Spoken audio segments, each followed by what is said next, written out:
The black hack has been on my mind for quite some time. I've been wanting to do a video on it for a really long time. We're going to take a look at the credits here. It is, as the credits say, a comprehensive rules-light old-school fantasy role-playing game developed by David Black, featuring a DIY homebrew of original era fantasy gaming and modern game design theory. We have the rest of the credits here, including the thanks and acknowledgments and the 2018 copyright by David Black. Right away on page 4, you see the thing TBH encourages above all is the freedom to mold the rules, customizing them to both suit the preferences and meet the needs of everyone playing. In other words, change the rules, hack it, and make it yours. In this video, I'm certainly going to do a little bit of that. Not so much hacking, really, as just using what is here, which is extremely suitable for a soloist. And I'm not going to go too much into an overview of the mechanics of the game, which are relatively simple. I'll talk about them as they come up. It is a system where you are rolling a d20, and for a success, you need to roll below your attribute on that d20. And the attributes here, we're going to create a character together. You'll see the attributes here should be familiar to you: strength, dexterity, constitution, wisdom, intelligence, and charisma. The classes here are warrior, thief, cleric, and wizard. Now, there's a ton of material that's been developed that is compatible with the black hack, that are, I guess, hacks to go with this hack.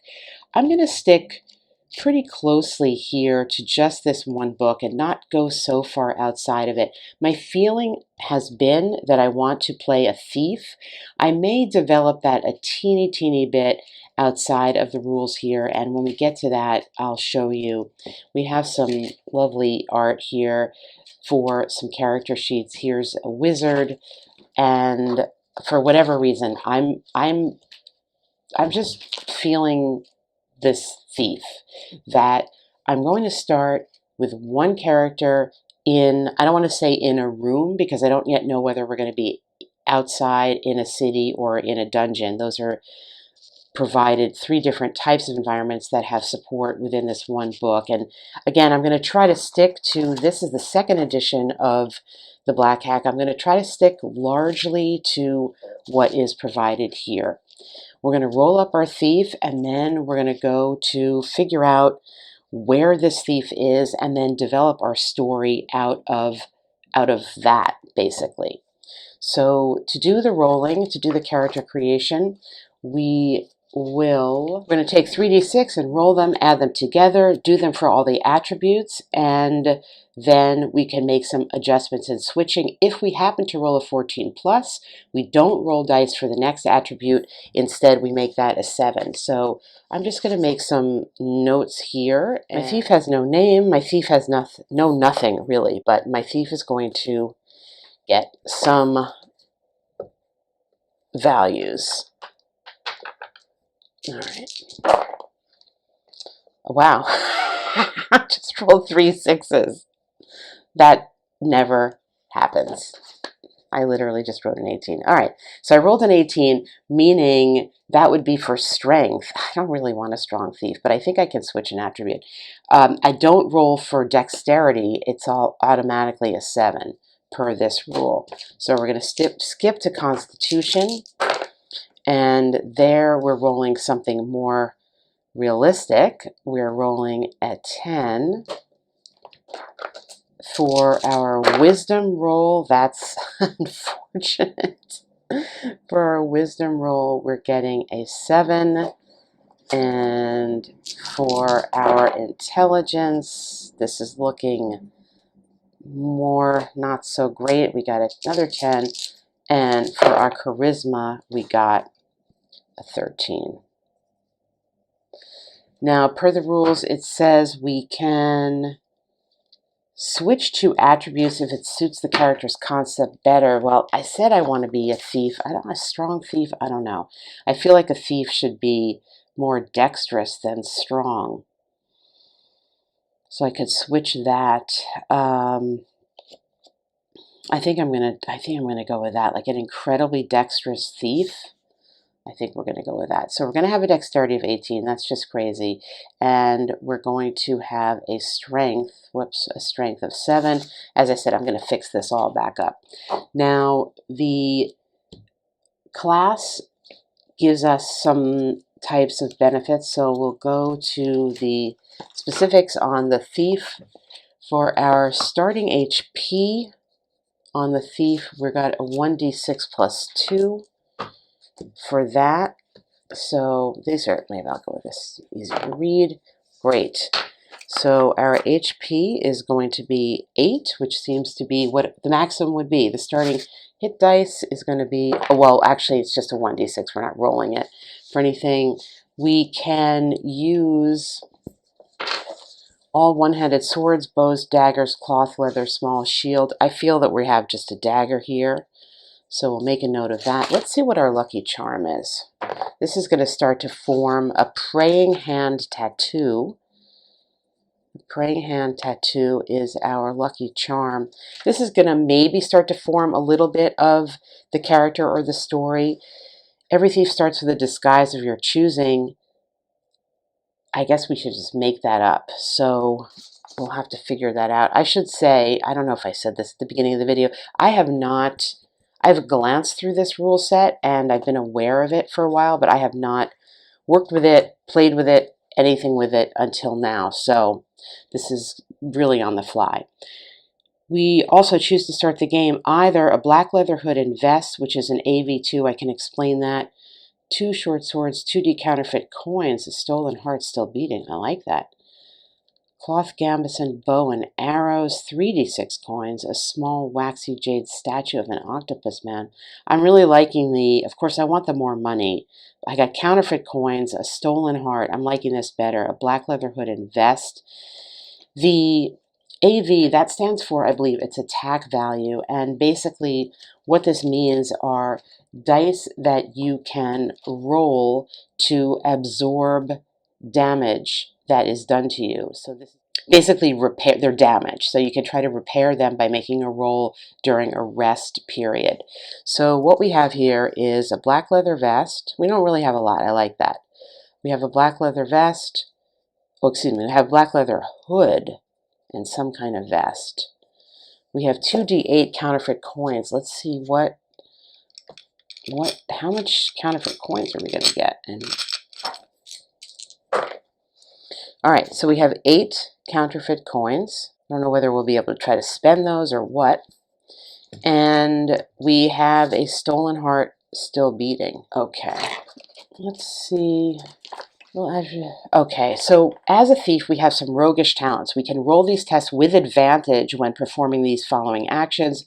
Advantage means that you can roll 2 d20s and choose the one that you want to be the result. So in the case of trying to roll under your stat, you'd be choosing the lower value.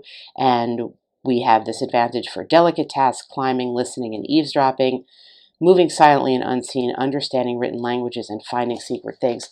I mean, it's interesting because honestly, given this, you know, those are sort of dexterity types of rolls. I would almost want to not make my dexterity so high, but 7 is terribly low, so I think I'm stuck doing that. All right, that's a real conundrum because if I was going to get this great roll that was forcing the 7 on here, I wish it was with a different stat, because while I don't want my dexterity to be 18, that seems like a waste.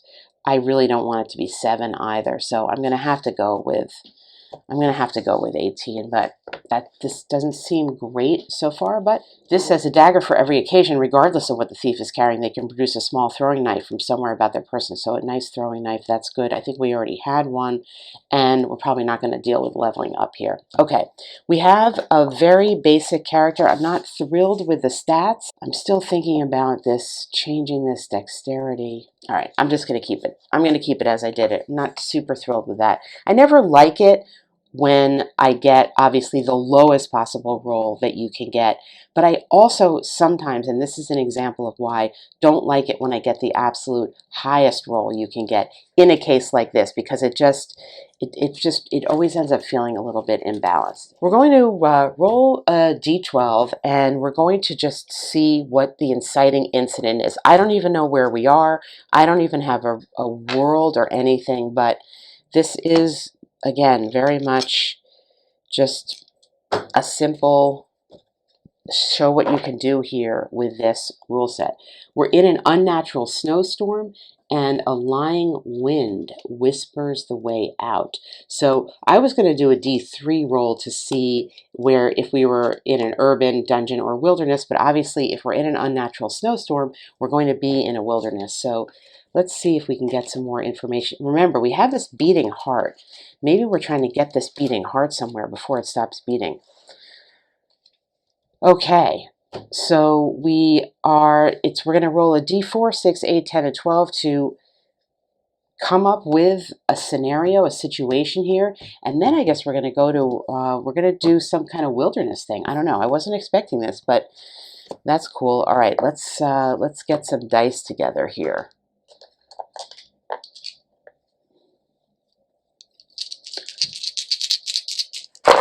So, where are we? We're out in the open. Okay, there's a thunderstorm. We're out in the open.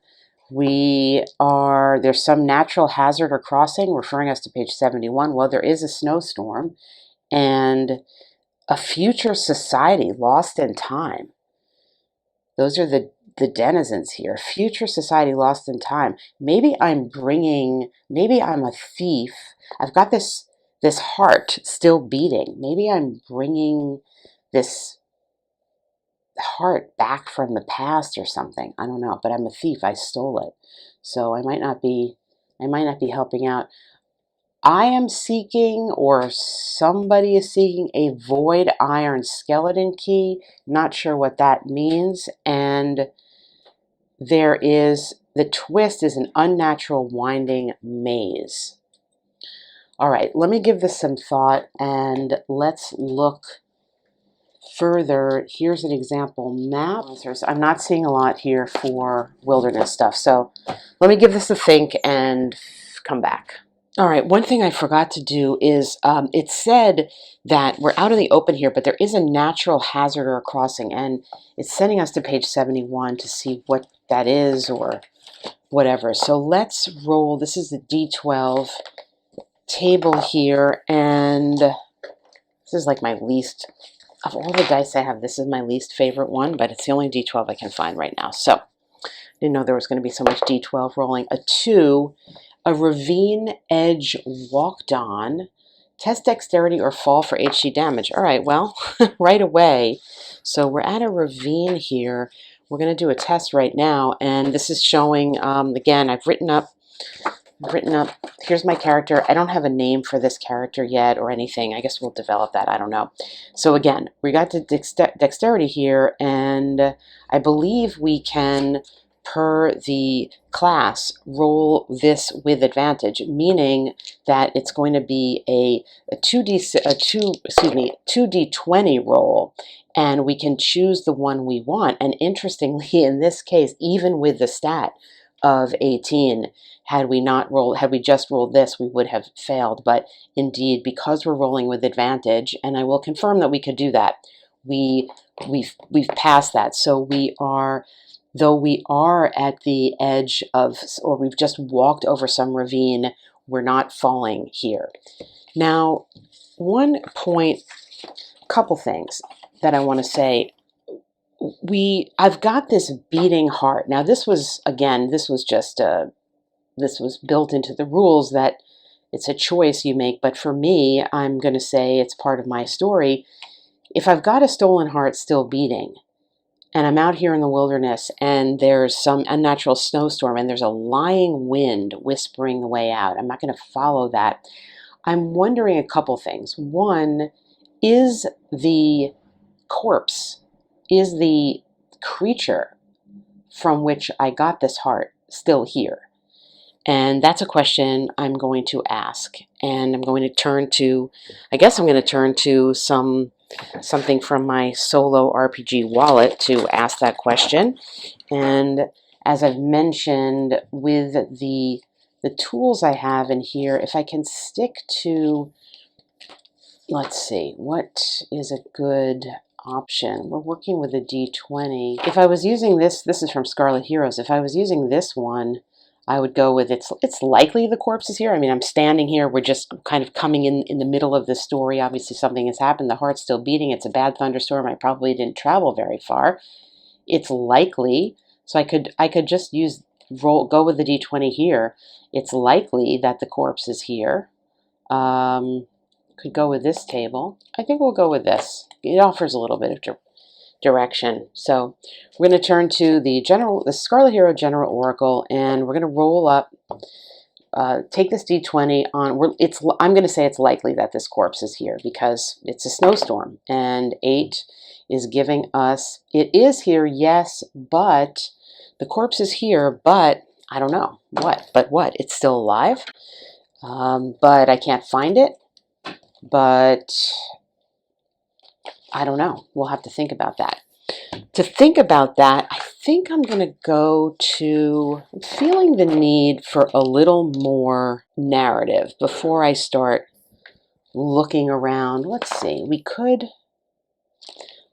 go to how far away is the corpse. Maybe we'll see that. Maybe that'll give us, let's see. All right, let's see. We're basically in the same place here as this corpse, but there's a raging snowstorm, and we want to see, given that we're sort of in the same place, 6, in the next room. Okay, so it's going to be, the corpse is going to be, we've wandered a little, maybe it's on the other side of the ravine. Maybe that's it. It says in the next room, meaning in the next area. Perhaps we have been wandering away from it. I'm not really sure super much what that tells us. I think what I want to do is I need to figure out what that but is. The corpse is here, yes, but what? To develop that story, I'm going to go to my who, what, where, when, why die, and it says what. So I think to develop that story, the first thing I need to do is figure out what is the corpse, what creature, what kind of heart do we have here? That's clearly where we need to go, and for that I'm going to turn to, there is a lovely and detailed monster section here to create your own monsters, to roll or to choose any number of the monsters that are here. You know, it's a little hard. Again, I'm working here with, well, here we go, void spawn. The void is an unfathomable in between place where anything that could never happen. The abject and utter chaos of it strains the sides of reality and leaks into the world of life. These leakings are called void spawn by the peoples who survive an encounter with them. Interestingly, as we recall, it didn't make sense to me at the time, we were carrying or seeking a void skeleton key, a void skeleton key.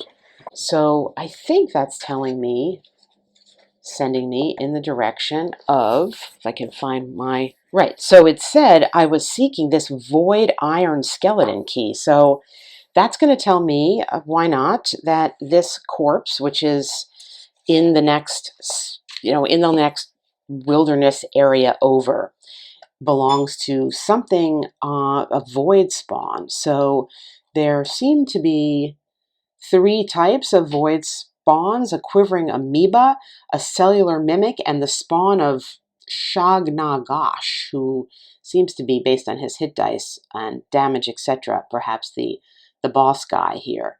And we have things we might find on the void spawn: black shards of void crystal, a jade statuette, fused metal coins, nervous looking eyeball, black iron chain, smoldering tome.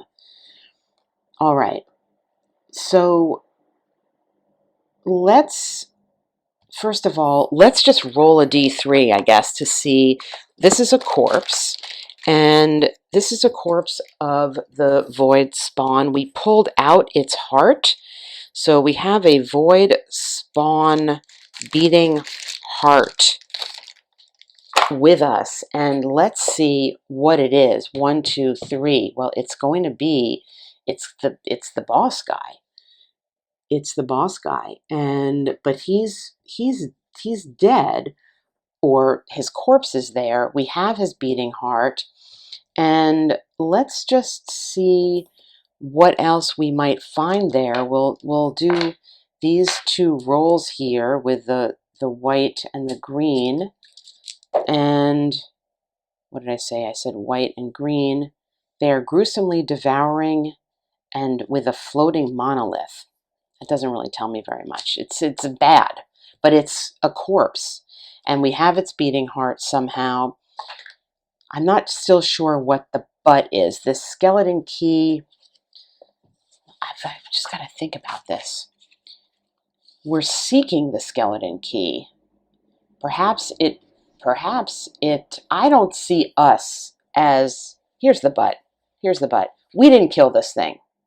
We did not kill this thing. There's no way we're going to dispense with this thing that has hit dice, 10 hit dice, and looks like it does 18 damage, or we have to survive 8 damage of a void scream. We did not dispense with this. We're a thief. We came upon this corpse, whether it's freshly murdered or whatever, and we stole that heart because we're a thief. That's what we do. So that's the butt. The butt is, not only did we not kill it, but there's whoever did kill it is out here in the wilderness with us, and that is the butt. And we're here, and we're listening to this lying wind whispering the way out, and we have the further twist that it's an unnatural wind, and there's some kind of maze here. And maybe the question now is, what is this maze, and what is at the end of it? All right, so the abiding thing that I'm taking away from what I've got so far is this snowstorm winter outside, not exactly what the rule set itself supports. So when that happens, I'm going to go somewhere else. And when I heard winter, and when I started thinking about winter, I thought about this map that I have from the Frozen Wastes of Runebound. And indeed, there are a couple of, these are fjords, which is a frozen ravine. So there's the Fjords of Smoke here. There's the Berserkers Fjord, the Fjords of Steam down here. You can't quite see it, as far as I could tell, in this world. And I think we're going to pick up something here from this suggestive resource and place ourselves somewhere in one of these areas to see what we might find, where we might go, and how we could link it all together. So I'm going to roll a d3 for that, 1, 2, 3, to see where we might be standing. And we're standing at the Berserkers Fjord. So we're somewhere here. We'll say we're here. I don't really have a mini for us, but this is where we are conceptually. And around us we have some frozen rivers, we have a tundra, we do have the sea down here to the south, and then these are, I guess, the kind of frozen forest, or not really forest, but the frozen lands that are here at the coast.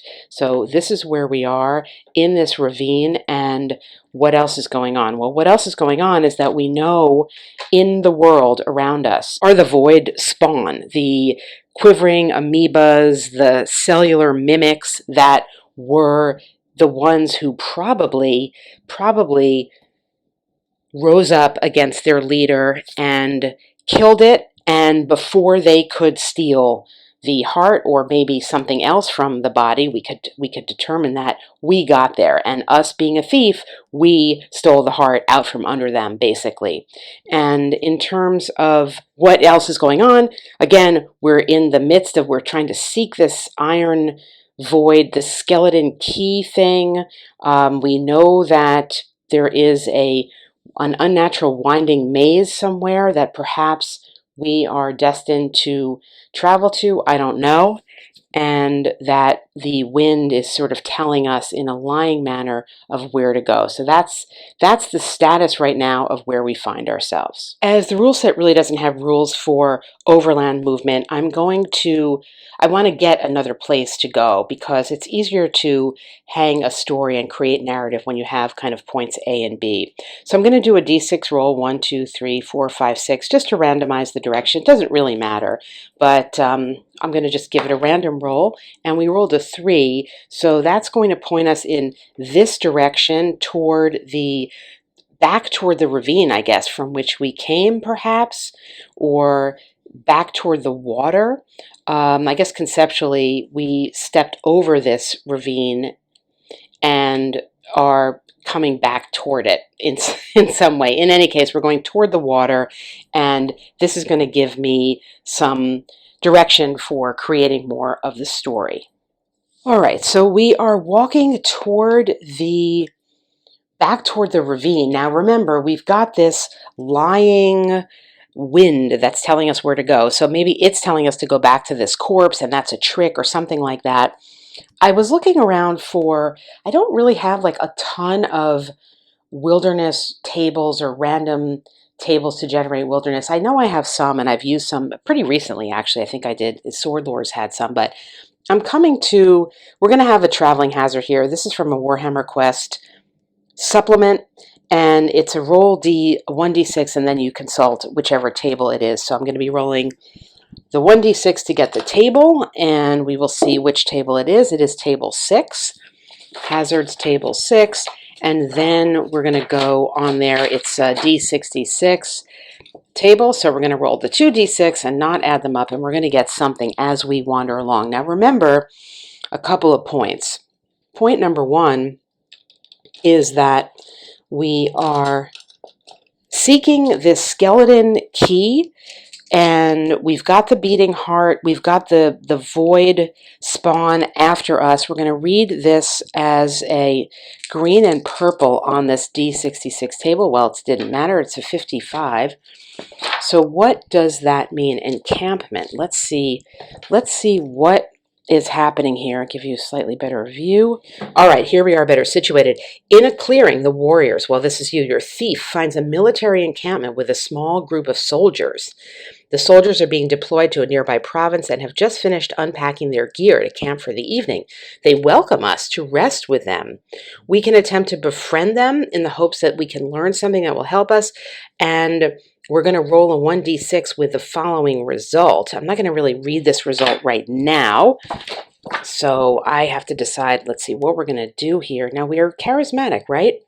Or not? We're pretty charismatic here.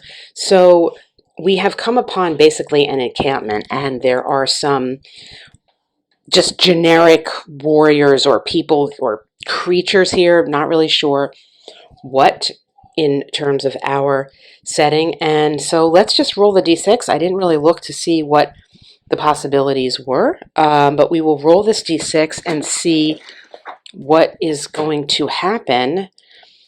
And then we got a 4. So what is a 4? The soldier enjoys our company. Okay, or we're the soldier, whatever. He is skilled in the art of weapon sharpening, and in a show of friendship offers to put a nice edge on the warrior's blade for the next adventure. Okay, so that's cool. And then it says for the next adventure here, the weapon causes an extra wound. Well, my interpretation of this for our story is that we are coming across a creature or people or an NPC. I'm going to roll up an NPC who is going to be amenable to us, to give us some information, to help us with knowledge about what is going on. Maybe we are seeking this maze. Maybe we want to know which the wind is sending us in the wrong direction. Maybe we want to know from this NPC what the right direction is. So let's meet our NPC. All right, well, as I was looking for the NPC generator, I came across this hex terrain generator, which I had forgotten was in here. And so we're going to just roll on this anyway to see. We've already established that there's some kind of encampment here with an NPC, but let's just give it a roll using these dice here and see what we've got here. Well, we're suggested to generate a hex feature. We will do that.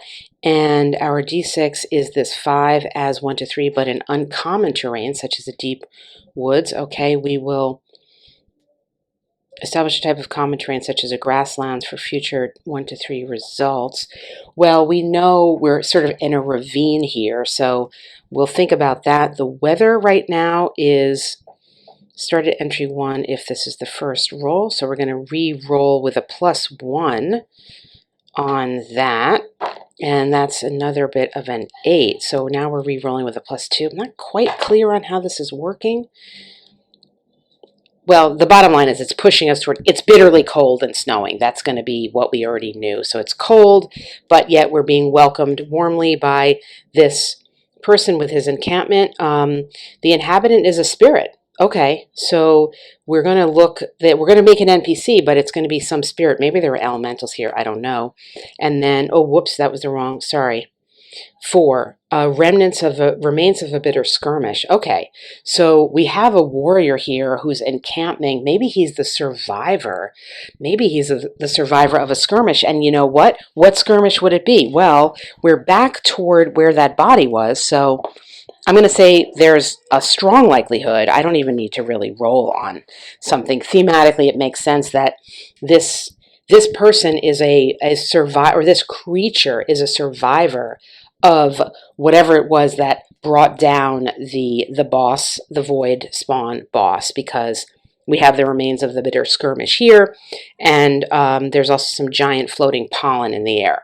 So that is a little bit more about where we are. Let me go to 53 to generate a specific hex feature, and then pause and kind of tie this all together thematically. All right, here's the hex feature generator, and it's the same group of dice here, and we will give this a roll. And what did we get? Well, there is whatever it is buried underground. Maybe this is that maze that is supposed to be around here. This unnatural winding maze, I don't know. D6 roll, we got a 5. It's the lair of a monster, page 80, so we're going to make a note of that.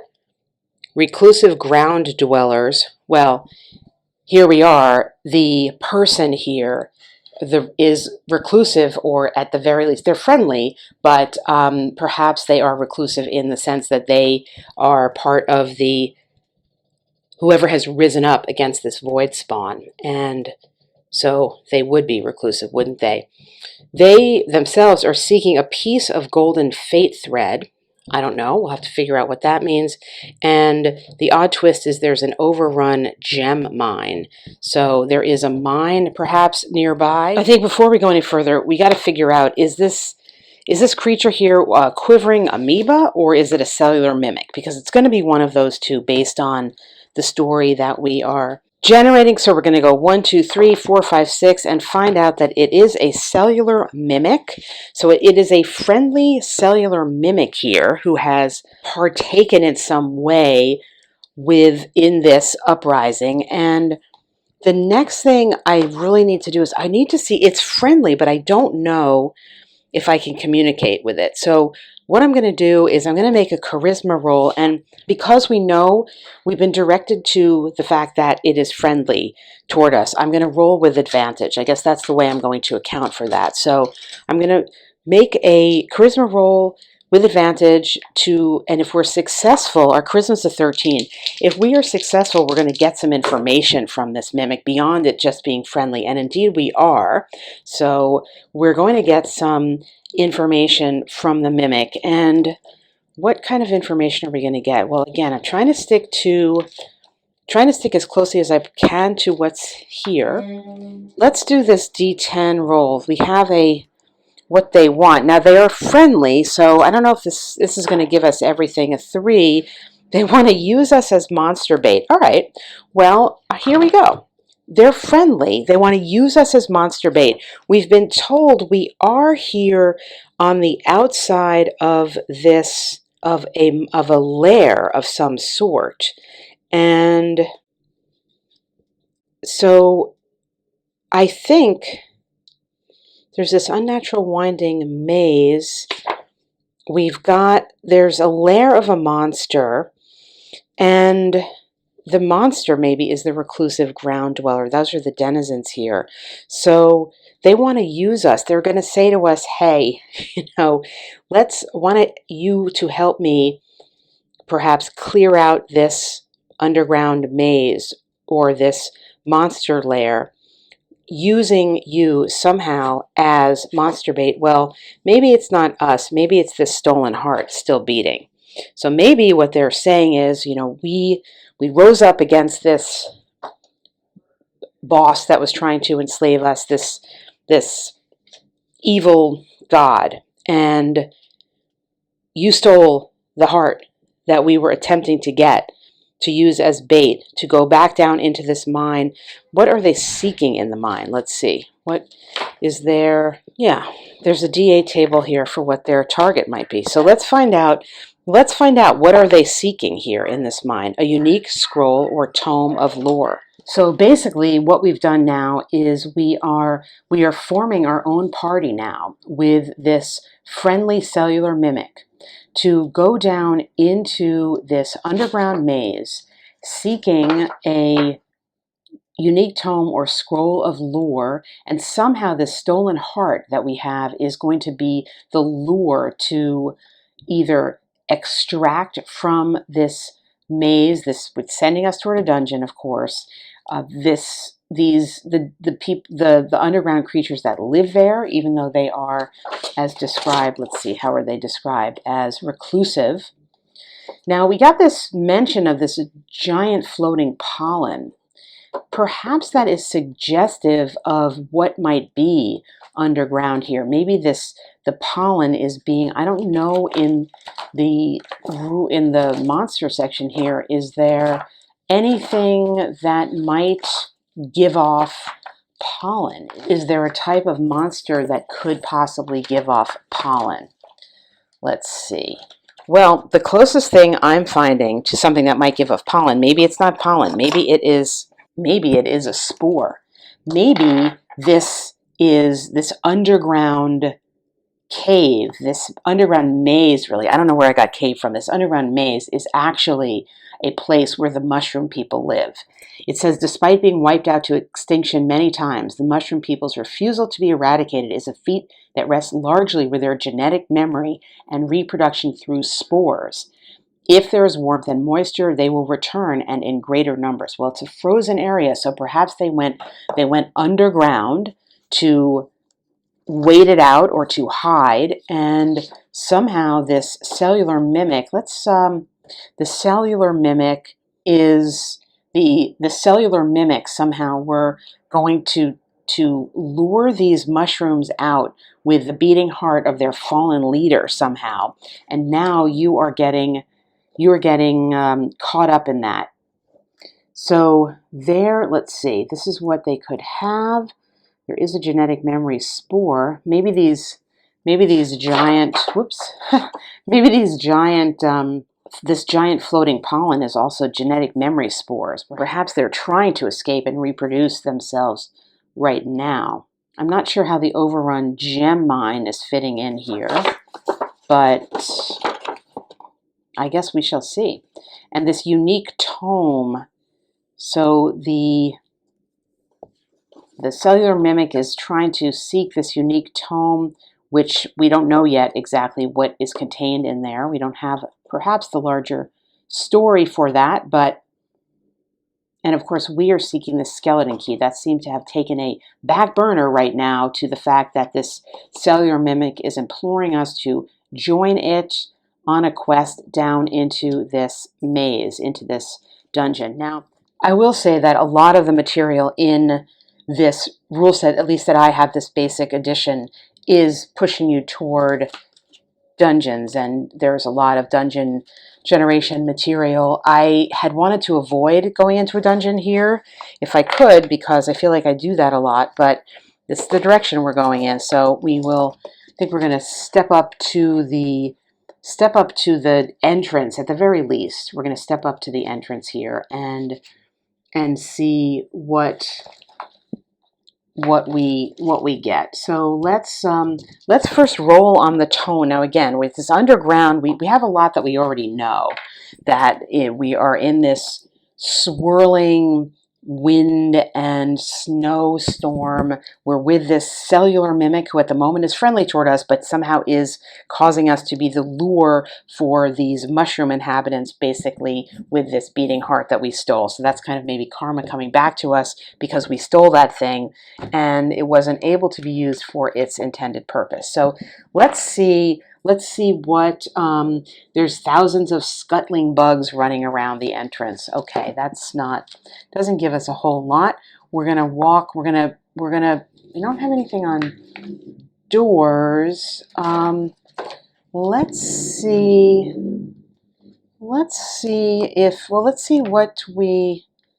let's go with some noises. Well, we have these scuttling bugs and we have a mechanical thumping, and we've got some dripping, maybe the ice is melting or something like that, and it's salty and damp. So that makes sense. Maybe if we're by the water, we're by that sort of frozen ravine. And is there any architectural trick that we see? Well, let's see. Four frozen creatures. Let's see, what else do we see here? Let's see if it's trapped. How about that? I like this concept of traps, and we're going to find out something about this trap. So let's just cover this up for a moment. This is a D12. Cover that up for a moment. First of all, we're going to determine if it's trapped. So if it's going to be trapped, if it is an even, well, yes, it is trapped. Can we figure out where the trap is? Well, the first thing we're going to do is we are going to use our intelligence, I think, to attempt an intelligence roll. With a success on that, we will be able to learn something about, maybe that's a wisdom. Well, our intelligence is, we're going to go with intelligence. Can we figure out where it is?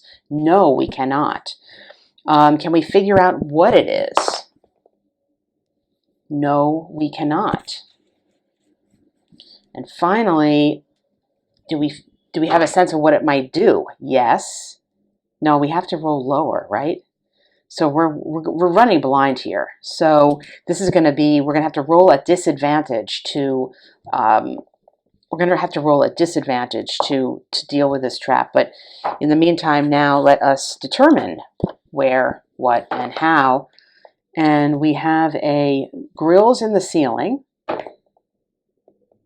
that the doors are closed. So when we open the door, the grills are going to come down. Well, we're going to do that.